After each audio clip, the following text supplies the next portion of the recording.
नमस्कार दोस्तों, राधे राधे। जन्माष्टमी भगवान श्री कृष्ण के प्रकट होने का पावन पर्व है।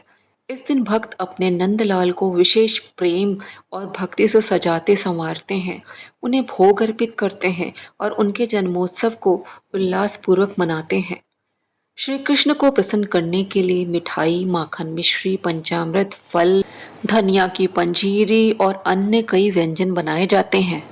अष्टमी की रात आई, भक्ति की ज्योति जगमगाई, घर घर गूंजे नाम तुम्हारा, श्याम सुंदर मुरली वाला। भोर में माखन मिश्री सजाई, पंजीरी फल मिठाई बनाई, भोग के थाल सजाए मन से, प्रेम उमड़ा हर कण कण से। नन्हे कान्हा को धीरे से जगाया, गंगा जल से स्नान करवाया, पंचामृत की धारा बहाई, मंत्रों से सारी दिशा महकाई।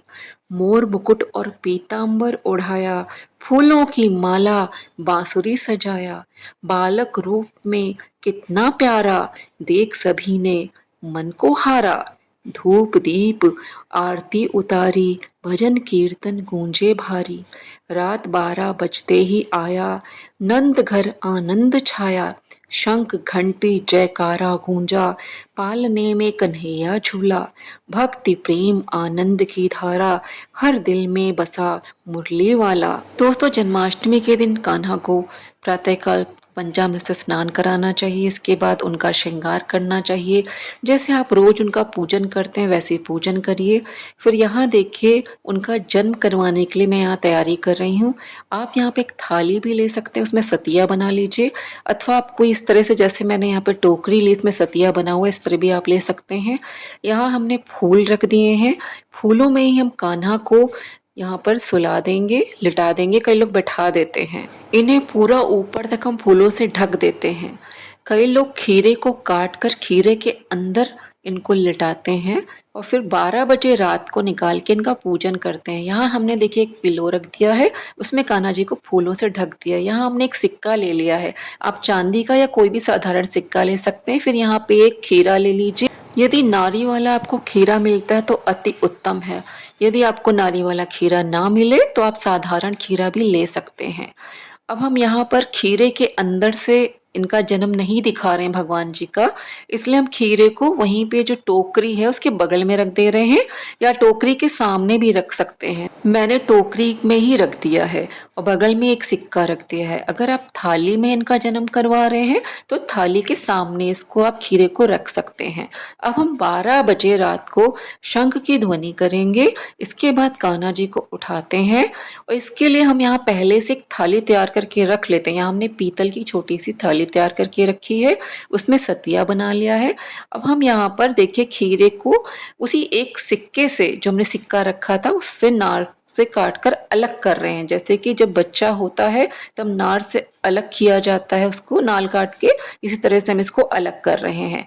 अब ये जो आपने काटा है, जो उसकी नारी है खीरे की, इसको हम तुलसी के गमले में डाल देते हैं और इस खीरे को पूजा के बाद प्रसाद स्वरूप सभी परिवार के लोग ग्रहण कर लेंगे। अब हम कान्हा जी का पंचामृत से स्नान करवाते हैं। यहाँ पे हमने कच्चा गाय का दूध लिया है, दही लिया है, यहाँ पे शहद है, गाय का घी लिया है, शक्कर, इत्र की शीशी और शंख रखा है।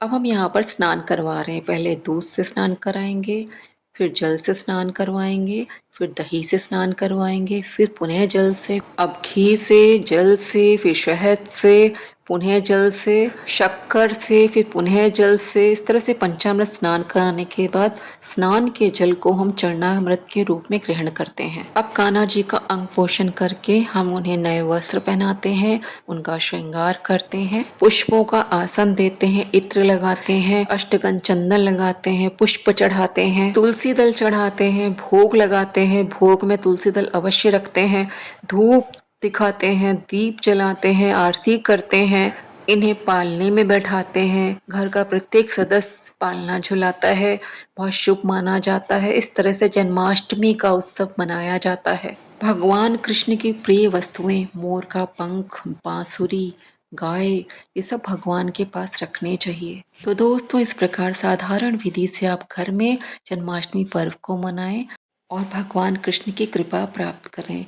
आप सभी को जन्माष्टमी की हार्दिक शुभकामनाएं। मिलती हूँ फिर किसी अन्य वीडियो के साथ। तब तक आप अपना ख्याल रखें। जय श्री कृष्ण, जय श्री राधे।